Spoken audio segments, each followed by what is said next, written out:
தனுசுக்கு நமக்கு வந்து என்ன அப்படின்னா, எல்லாரும் பயப்படக்கூடியது இந்த வருஷம் அர்த்தாஷ்டமம் தொடங்குது, அர்த்தாஷ்டமம் தொடங்குது அப்படின்னு சொல்லிக்கிட்டு இருக்காங்க. ஆனால் குருவினுடைய நேரடி பார்வை அவங்களுக்கு வந்து குரு பார்க்க கோடி நன்மை. நல்லா இருக்குது. அதே மாதிரி இந்த பிரமாணப்படி 3, 7, 11 ராகு இருந்ததுன்னா பெரிய ஒரு சாதனைன்னு சொல்லியிருக்கோம். 3ஆம் இடத்துல ராகு இருக்கார். இந்த வருஷம் மேக்சிமம் பார்த்தோம்னா 3ஆம் இடத்துல ராகு இருக்கக்கூடிய ஒரு தன்மை அவங்களுக்கு இருக்குது. 100% அவங்களுக்கு ஒரு அற்புதமான ஒரு நேரம். தனுசு ராசிக்கு கடன் வாங்கியாவது வீடு மண்மனை யோகம் அவங்களுக்கு கண்டிப்பாக இந்த வருஷத்தில் உண்டு. திருமணம் சம்பந்தமான பாக்கியம். ஏதோ ஒரு தோஷங்கள், எனக்கு இந்த தோஷம் இருக்குது, அந்த தோஷம் இருக்குது, அதனால் திருமணம் நடக்கலைன்னு சொல்லி வருத்தப்பட்டுக்கிட்டு இருந்தாங்கல்ல, இந்த வருஷம் உங்களுக்கு கண்டிப்பாக திருமணம் கண்டிப்பாக நல்லபடியாக முடிஞ்சிடும். சொத்து சேர்க்கை கண்டிப்பாக உண்டு. தொழில் உத்தியோகத்தில் 24 மணி நேரமும் பிஸியாக இருக்கக்கூடிய ராசி இந்த வருஷத்தில் தனுசு தான். ஒரே நேரத்தில் நிறைய வேலைகள் செய்ய வேண்டிய ஒரு தன்மை. தொழில் உங்களுக்கு நல்லபடியாக அமையுமா?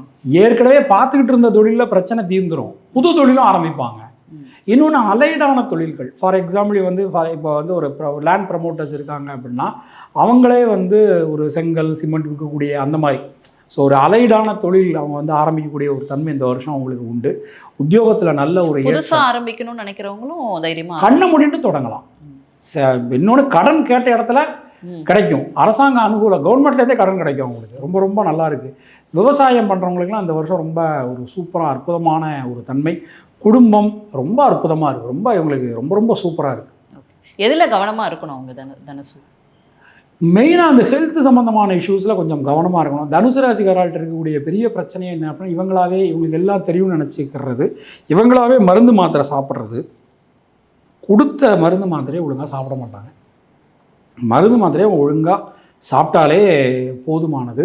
இன்னொன்று வந்து தனுசு ராசியினுடைய பேசிக் கேரக்டர் என்னன்னு சொல்லி பார்த்தோன்னா, எதையாவது தேடிக்கிட்டே இருப்பாங்க. அங்கே மன நிம்மதி கிடைக்குமா, இங்கே மன நிம்மதி கிடைக்குமா தேடக்கூடிய ஒரு தன்மை இருக்குது. அந்த தேடும்போது கொஞ்சம் ஹெல்த்லேயும் கவனம் செலுத்துறது ரொம்ப ரொம்ப நல்லது.